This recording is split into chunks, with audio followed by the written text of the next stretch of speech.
All right, what's going on, everybody? Today I'm going to be doing my NFC wide receiver tier list.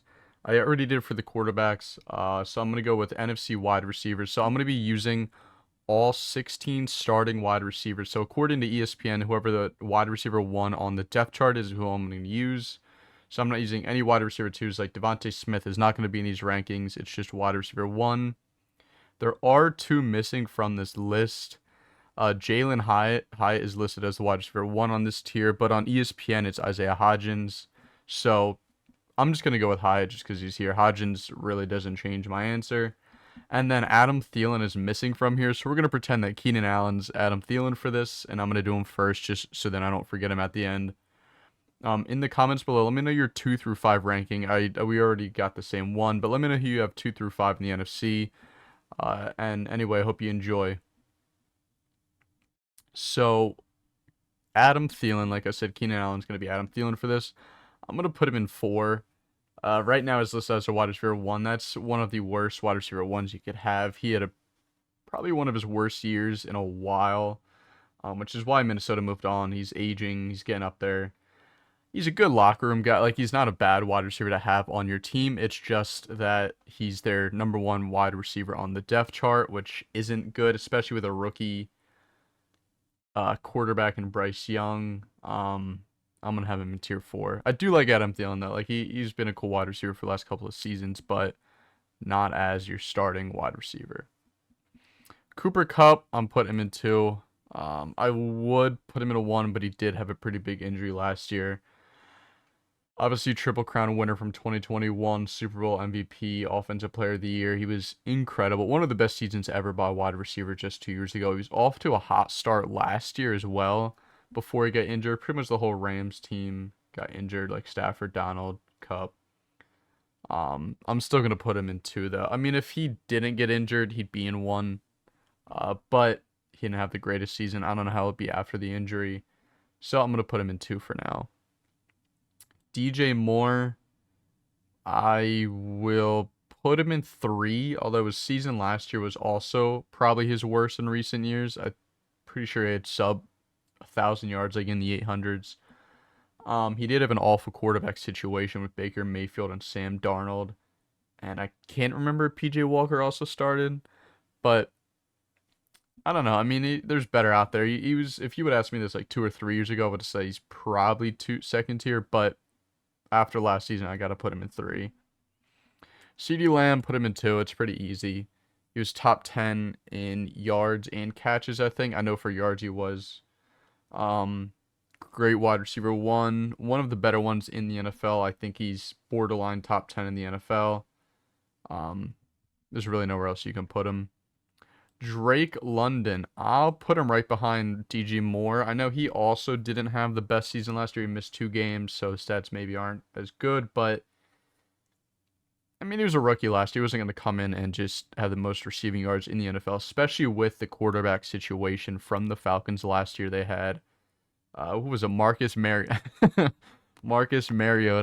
as his starting quarterback in his rookie year.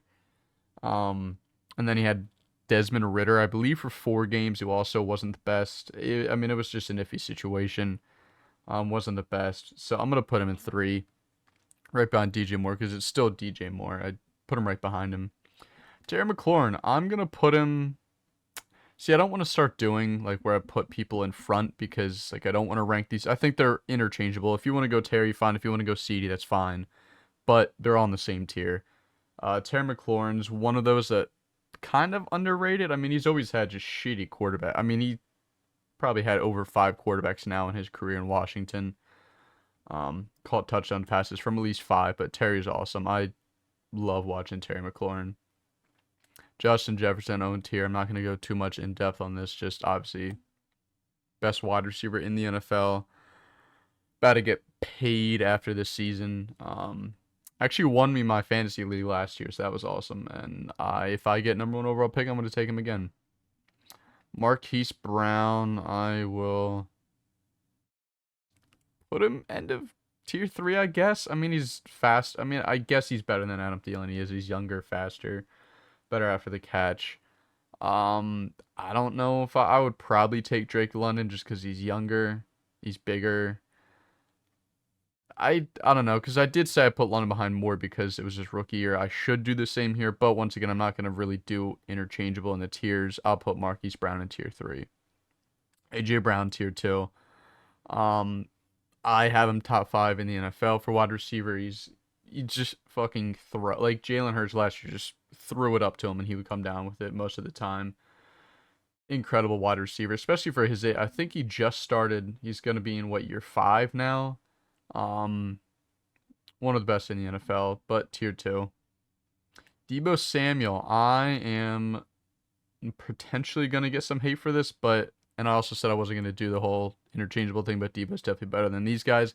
I'm going to put him in tier 3 for wide receiver. Actually, no, I can't do that. I was going to say for wide receiver, he's tier 3 because he does run the ball a lot, or he did 2 years ago. But he's a lot better than DJ Moore, Drake London, Marquise Brown at receiver still. Yeah, I'm going to put him in tier 2. I forget that I was going to do that. Just forget about it. Mike Evans, I'm going to put him in tier 2. I know a lot of people are down on Mike Evans. He's just like a boring, guaranteed 1,000 yards a season. What is he, 6'5", big guy, great end zone or red zone threat. But it's just like I don't know, we've seen it for like 7 years now we've seen him do it. It's just methodical. It's not fun to watch. I mean, the Bucks aren't a fun team to watch, but Mike Evans is still tier 2. When you're guaranteed over 1,000 yards a season, you're not going to go lower than tier 2. Christian Watson, I'll put him tier 3. Once again, I'd probably take him over these guys. He's so fast, but he didn't have the most opportunities last year. He was kind of in a pretty crowded, mediocre wide receiver room last year. Rodgers had a down year, but he's still insanely fast, and you can't teach speed. Speed can make up for a lot of mistakes. I'm not expecting the best year from him just because he has Jordan Love this season as the starting quarterback, and I don't know what we're going to get from Jordan Love. I really don't, so I'm going to put him in tier 3. Jalen Hyatt or Isaiah Hodgins, I'll put him here. I mean, that's not a good starting wide receiver regardless. I know Hyatt's a rookie. I'm not going to say anything about him. I don't know what he's going to do. I think he was a 3rd rounder, I think, for the Giants this year, coming out of Tennessee. Even if it was Isaiah Hodgins, I know he did pretty well last year, but pretty well isn't going to get you too high on a tier list for me. He's obviously worse than these guys. I almost said Keenan Allen, Adam Thielen as well. Unfortunate for Daniel Jones that this is a starting wide receiver, but maybe Hyatt comes out and explodes. But for now, I'm going to have him in tier 4. Chris Olave actually had... I don't hate me for this. Now, he is worse than all these guys, but I would take Chris Olave over DJ Moore. Olave had a crazy season last year. Actually, pretty much on par with DK Metcalf. I don't know the stats at the top of my head, but he did have a great season, great rookie season, especially with, I think Andy Dalton started last year for them. I can't remember the Saints starting quarterback every time, but I think Andy Dalton was the majority starter, which is unfortunate for a rookie quarterback, but he had a crazy rookie season. Looking for him to build upon that, and I'm going to have him in tier 2, but he's not as good as these guys. He's just better than them, than this tier. I'd put him start at tier 3, end of tier 2. Put him where you like, but he's between these guys. Monroe St. Brown, I'm going to put him ahead of Olave. Be respectful. Monroe St. Brown, tier 2. Crazy season last year. Had a crazy season end of 2 years ago. Built upon that. Just had another great season with Goff. Great wide receiver 1. Good fantasy wide receiver 1 as well. Can't go wrong with Monroe St. Brown. DK Metcalf as well. Just respectful. I'll put him ahead of Olave. Again, not much I can say here. Obviously, he's tier 2 is one of the... actually, now that I'm looking at it, the NFC is some pretty good wide receivers.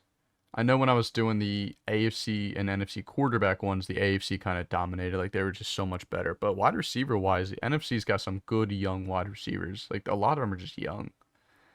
A lot of the older ones are in the AFC. But DK Metcalf's here too. Actually, and that's all of them. All right, so these are my NFC wide receiver rankings. Once again, let me know your 2 through 5 in the comments. I'm curious how you guys would rank these. I already have an idea of who they would be, but I just want to see your order. I appreciate the recent support. Be sure to subscribe, and I will see you in the next one.